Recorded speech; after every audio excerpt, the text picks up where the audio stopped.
I am still investigating. I could be wrong about this disturbing aggression. I sincerely hope I am. But in case I'm not, I wanted to make sure that my ancestor Calixta's legacy doesn't die, that magic doesn't die. I wanted, too, to prepare all witches out there for what may be coming. To this end, I am including a link here to a manuscript Calixta left behind.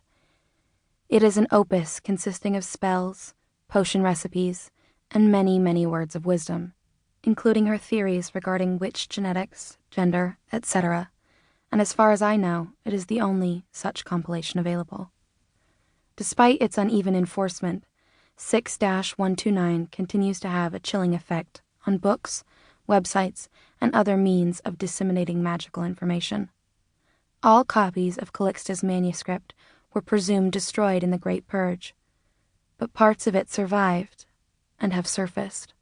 I have made it my life's work to find these disparate pieces, put them together, and create a legible, comprehensible, and usable document.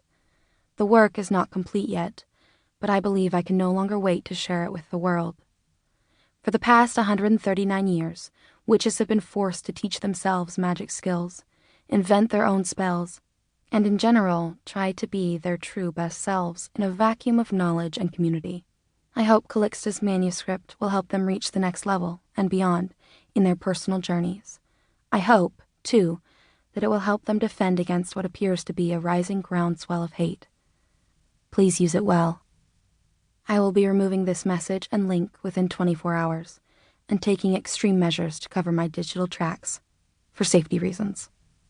Love and light. Prologue. September 2017. She hadn't expected the end to come so soon. After all, her scrying mirror had told her that she would live to be 100. A silver-haired old lady with a dozen pampered rescue dogs and a closet full of Chanel. She wasn't even 16 yet. Her birthday was next month.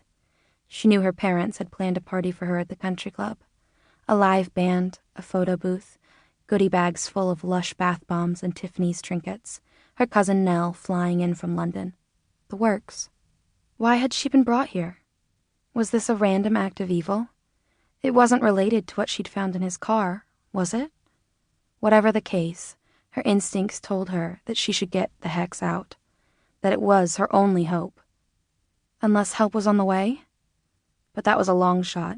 She couldn't count on that. Straining against the ropes. The knots were like cement. She wriggled in the red chair and searched her brain for an escape spell, one of the ones from Calixta Crow's secret witch manual. She'd been online during the brief, miraculous window when the link to it had appeared and disappeared 18 months ago. Pertrol? Nope. That was for when you'd misplaced your communication apparatus, aka phone. Obletus? Nope. That was for when you'd forgotten to finish your studies, aka homework. She'd already deployed that spell twice, and it was only the first week of the new school year. Honestly, she hadn't really advanced beyond the day-to-day essentials. She hadn't even known for sure about her witchness until Calixta's manual. In fact, maybe her scrying skills weren't as far along as she'd thought. Maybe designer clothes and rescue dogs were not in her future. Plus, she'd bought that mirror at Target. What about that shape-altering spell, Amido, that could make you dispense with the discomfort and indignity of a corset, i.e. drop a dress size? She'd almost mastered it.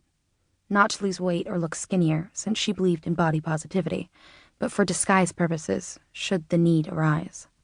She could try to tweak it for her current predicament and wriggle out of her bonds. Suddenly, the woman appeared at her side, quiet as a mouse. She was carrying a silver tray with a tea set on it. She placed it on an antique table next to the red chair. The cup, saucer, and pot were antique, bone white with an intricate floral design. "These flowers are called angel's trumpets. Are you familiar with them?" the woman asked pleasantly. She shook her head, confused, wary. What was her captor up to now? "They're a marvelous addition to any garden, as long as they receive the proper amount of afternoon sun, of course. And see these? These are doll's eyes." The woman pointed to clusters of tiny black dots that flecked the rim of